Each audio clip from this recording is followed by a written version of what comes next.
अस्सलामु अलैकुम वरहमतुल्लाहि वबरकातुहू। उम्मीद करता हूँ कि आप अहबाब ईमान और सेहत की बेहतर हालत में होंगे। अल्लाह सुब्हानहू व तआला आप तमाम अहबाब की नेक ख्वाहिशात को पूरा फरमाए। तो आज हमारा नूरानी कायदे की 9वीं तख्ती के तीसरे हिस्से का सबक है और आज के सबक में इंशाअल्लाह हम इन 3 सत्रों को पढ़ेंगे। ये जो आपको स्क्रीन पर शो हो रही हैं और इनके अंदर ये जो अल्फाज हैं इंशाअल्लाह इनको हम तजवीद के मुताबिक पढ़ेंगे और वो गलतियां जो हम कुरान पाक पढ़ते वक्त करते हैं इंशाअल्लाह उनकी इस्लाह करेंगे। तो आए बढ़ते हैं अपने आज के सबक की तरफ। अऊज़ु बिल्लाहि मिनश शैतानिर रजीम। बिस्मिल्लाहिर रहमानिर रहीम।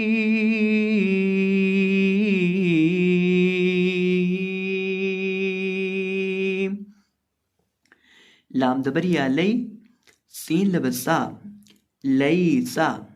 लाम ज़बर या लई, सीन लबसा, लईसा। अब ये जो हमारे पास पहला लफ्ज़ है इसके अंदर कुल 3 हरूफ हैं, लाम, या, सीन। अब ये जो या साकिन है इससे पहले ज़बर है, इसलिए यहाँ हम या को बिना खींचे पढ़ेंगे, या को लंबा करके नहीं पढ़ेंगे क्योंकि यहाँ या बतौर हरूफे लीन के पढ़ी जाएगी। ये छोटा सा कायदा है, आप अपने जहन में बिठा लें कि जब या साकिन से पहले ज़बर होगी तो हम या को लंबा नहीं करेंगे। तो यहाँ या साकिन से पहले ज़बर है इसलिए हम यहाँ इसको लंबा नहीं करेंगे। लईसा, लाम ज़बर या लई, सीन लबसा, लईसा। और इसी तरह हम सीन के अंदर सिटी की आवाज़ पैदा करेंगे। मीम ज़बर अलिफ मा, लाम दो दबल्लन, मालन। मीम ज़बर अलिफ मा, लाम दो दबल्लन, मालन। इसी तरह ये जो हमारे पास दूसरा लफ्ज़ है इसके अंदर हमारे पास मीम के बाद अलिफ है और देखिए अलिफ जहाँ भी जिस हरफ पर आ जाए बिशर्त ये कि उसके ऊपर जज़म की अलामत ना हो तो उस हरफ को लंबा करके पढ़ा जाता है। अब ये अलिफ मीम के ऊपर है और अलिफ के ऊपर जज़म की अलामत यहाँ नहीं मौजूद। जज़म की एक छोटी सी अलामत होती है, ये जज़म की अलामत है। यहाँ अलिफ के ऊपर जज़म की अलामत नहीं है इसलिए यहाँ हम मीम को एक अलिफ के बराबर लंबा करके पढ़ेंगे। अब अगर जज़म की अलामत होती तो फिर हमने पढ़ना था मा, फिर माँ नहीं पढ़ना था। अब यहाँ चूंकि इसके ऊपर जज़म नहीं है और ये साकिन है और बिला झटका साकिन है, इसे कहते हैं बिला झटका साकिन, यानी जिसके ऊपर जज़म की अलामत आ जाए वो अलिफ झटके वाला होता है और जो अलिफ सुकून और जज़म की अलामत के बिना हो उसको बिना झटके पढ़ा जाता है, तो उसको लंबा करके पढ़ा जाता है। तो यहाँ पढ़ेंगे मालन, नून लबर अलिफ ना, रा दो लबरन, नारन। नून लबर अलिफ ना, रा दो लबरन, नारन। इसको भी उसी तरह पढ़ेंगे जिस तरह हमने पिछले हरफ को पढ़ा था। मीम लबर अलिफ मा, हमला दो देर इन, मा इन। मीम ज़बर अलिफ मा, हमला दो देर इन, मा इन। मीम ज़बर अलिफ मा, हमला दो देर इन, मा इन। अब ये जो हमारे पास अगला लफ्ज़ है अगर आप इसके ऊपर गौर करें तो इसके अंदर हम यहाँ मीम को लंबा कर रहे हैं लेकिन रूटीन से हटके।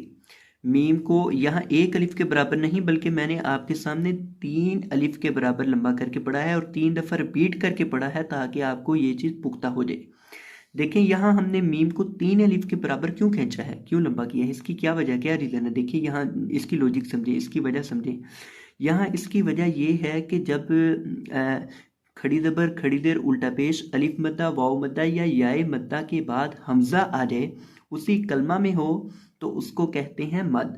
जब किसी भी तरह की मद के बाद आप सादा लफ्ज़ों में अपने जहन में इस तरह बिठा लें कि जब किसी किस्म की मद के बाद हमज़ा आ जाए तो वहाँ हम उस मद को 3 अलिफ के बराबर लंबा कर देते हैं, यानी हमज़ा की वजह से हमने इसको ज़्यादा लंबा किया तो यहाँ हम इसको 3 अलिफ के बराबर लंबा करेंगे। मा इन, मा इन।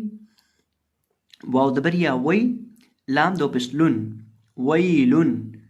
वाव दबरिया वई, लाम दो पिस्लुन, वईलुन। अब यहाँ वाव को हम लंबा नहीं करेंगे क्योंकि या साकिन से पहले ज़बर है। या साकिन से पहले ज़बर हो तो या को लंबा नहीं किया जाता। या दबर वाव यौ, मीम दो देर मिन, यौ मिन। या दबर वाव यौ, मीम दो देर मिन, यौ मिन। अब यहाँ भी हम वाव को लंबा नहीं करेंगे क्योंकि वाव साकिन से पहले ज़बर है। वाव या साकिन से पहले ज़बर हो तो उसे लंबा नहीं किया जाता। या दबर या, रौ दबर रौ, या रौ, हा उल्टा पेश हू, या रौ हू।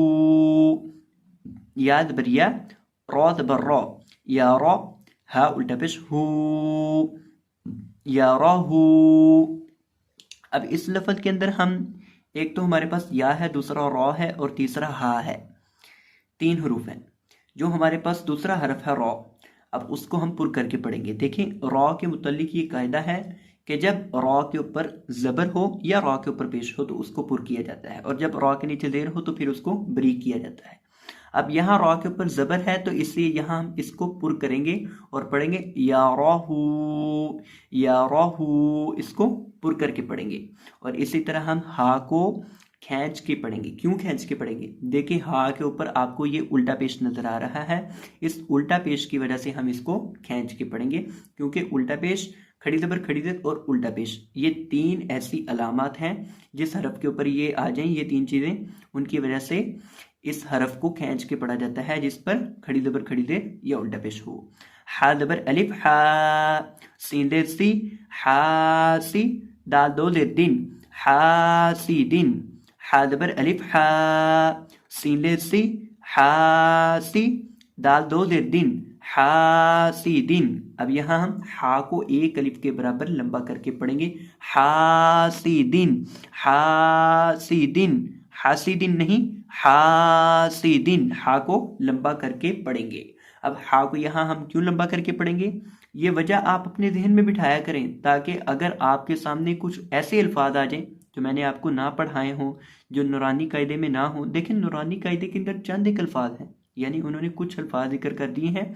कुरान करीम के अंदर तो बहुत ज़्यादा अल्फाज हैं, लाखों अल्फाज हैं, यहाँ तो सैकड़ों अल्फाज हैं, हज़ारों हैं, ताकि हम ये सीख लें और बाकी हमें सीखने ही ना पड़े और बाकी हम खुद ब खुद पढ़ सकें, ताकि इनको हम अच्छे से सीख लें। तो इसलिए यहाँ इन चीज़ों को समझा करें कि किस हरफ को लंबा कर रहे हैं और किसको नहीं कर रहे, और किस हरफ को हम क्यों लंबा कर रहे हैं और किस हरफ को हम क्यों लंबा नहीं कर रहे। ये चीज़ें जो हैं ये बहुत इंपॉर्टेंट होती हैं और हर एक सिखाता भी नहीं है, और आमतौर पे जहाँ सिखाई जाती हैं, पढ़ाई जाती हैं, आमतौर पे लोग उस तरफ दिलचस्पी भी इतनी नहीं दिखाते। तो मैं ये आपको तजवीद के साथ सिखा रहा हूँ। तो यहाँ हम हा को लंबा करेंगे क्योंकि हा के साथ अलिफ है, इसलिए यहाँ हम हा को लंबा करके पढ़ेंगे। हासिदिन, हा ज़बर अलिफ हा, फादिर फी, हाफी, फ़ा दो पेश दुन, हाफिजुन। हा ज़बर अलिफ हा, फादिर फी, हाफी, फ़ा दो पेश दुन, हाफिजुन। अब यहाँ भी हम हा को लंबा करके पढ़ेंगे, हा को खींच के पढ़ेंगे। हा को क्यों खींच के पढ़ेंगे? क्योंकि हा के साथ अलिफ है, यहाँ भी हा के साथ अलिफ था। और इसी तरह फ़ा का मखरज देख लें, फ़ा के पढ़ने का तरीकाकार है, निचले होंठ का वस्त जब सामने वाले ऊपर की 2 दांतों के किनारे से लगे तो हमारा ये फ़ा अदा होता है। इसको पढ़ेंगे हाफिज़ुन, हाफिज़ुन। दाल ज़बर अलिफ दा, फादिर फी, दाफी, कॉफ दो दिर किन, दाफिकिन। दाल ज़बर अलिफ दा, फादिर फी, दाफी, कॉफ दो दिर किन, दाफिकिन।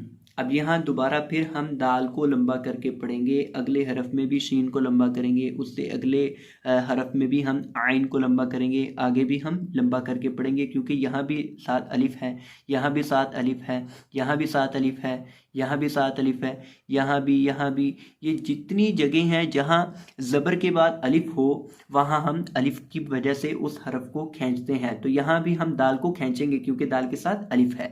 दाफिकिन, शीन ज़बर अलिफ शा, हादिर ही, शाही, दाल दो ज़ेर दिन, शाहिदिन। शीन ज़बर अलिफ शा, हादिर ही, शाही, दाल दो ज़ेर दिन, शाहिदिन। आइन ज़बर अलिफ आ, बादिर बी, आबी, दाल दो पेश दुन, आबिदुन।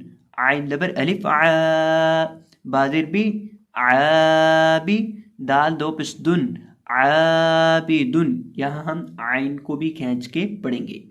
आइन लबर अलिफ आ, हमजा देर ई आई, लाम दो जबर लन आइलन। आइन लबर अलिफ आ, हमजा देर ई आई, लाम दो जबर लन आइलन। अब यहाँ भी हम आइन को लंबा करके पढ़ेंगे और यहाँ हम आइन को एक अलिफ के बराबर नहीं 3 अलिफ के बराबर लंबा करके पढ़ेंगे। अब यहाँ 3 अलिफ के बराबर क्यों लंबा करके पढ़ेंगे, ये मैंने इसकी रीज़न पिछले सबक में जिक्र की थी।